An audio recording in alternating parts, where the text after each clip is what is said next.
प्रणाम। हम रोहतक हरियाणा से आए हैं जी। मेरा एक सवाल है।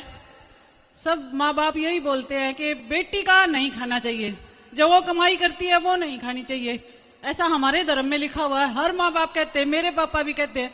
फिर हमारा पालन पोषण भी हमारे माता पिता ही करते हैं, तो क्यों नहीं खा सकते वो हमारा कमाया हुआ? मजबूरी हो तो खा सकते हैं। जैसे आपका भाई नहीं है या है तो सेवा नहीं करता, और आप तैयार हैं माँ बाप की सेवा करने को, और माँ का बुढ़ापा है, आपकी सास को, आपके ससुर को, आपके पति को कोई प्रॉब्लम नहीं है, तो आप सेवा कर सकती हैं, बेटी कर सकती है। जहाँ भाई है, भाई जिम्मेदारी सबकी अलग अलग है ना। पत्नी की जिम्मेदारी अलग है, पति की अलग, बेटे की जिम्मेदारी अलग है, बाप की जिम्मेदारी अलग है। उसी तरह पिता की जिम्मेदारी अलग है, बेटी की अलग है।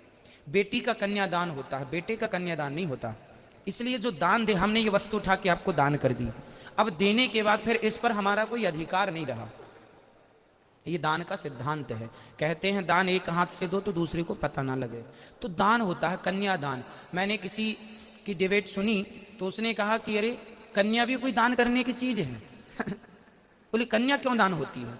अब मूर्खों की ये बातें हैं कि कन्या क्यों दान होती है। अरे भाई, कन्यादान की परंपरा आज से नहीं है, माता सीता का भी दान हुआ था। कोई हमारी आज की परंपराएं छोड़ी हैं। तो जब बेटी का दान कर दिया तो दिया हुआ दान जिसको दे दिया, अब उससे फिर क्या वापस लें? हाँ, मजबूरी है तो आप स्वीकार कीजिए, मजबूरी नहीं है तो फोकट में बेटी के घर पड़े पड़े खाने से क्या फायदा? तो आपके पिताजी की मजबूरी है? नहीं मजबूरी तो घर में खाने दो, मजबूरी हो तो फिर आप सेवा करना, कोई दिक्कत नहीं। मजबूरी नहीं है, बस मेरा ये सवाल था। घर पे रहने दो। मेरे पिताजी भाई के भी कुछ सवाल हैं। पाँव दबाए भाई। बेटी का खाना कोई पाप नहीं है, पर मजबूरी हो। देखो, हर चीज की एक स्थिति होती है।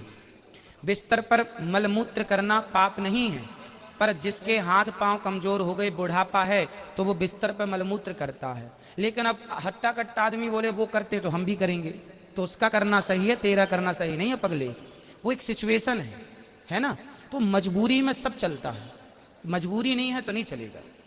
ये अभी आपकी गोद में छोटा सा बच्चा सुसु कर दे तो चलेगा, पर कोई दूसरा बड़ा कहे कि नहीं उसने किया मैं भी करूंगा तुम्हारी गोद में तो नहीं चलेगा।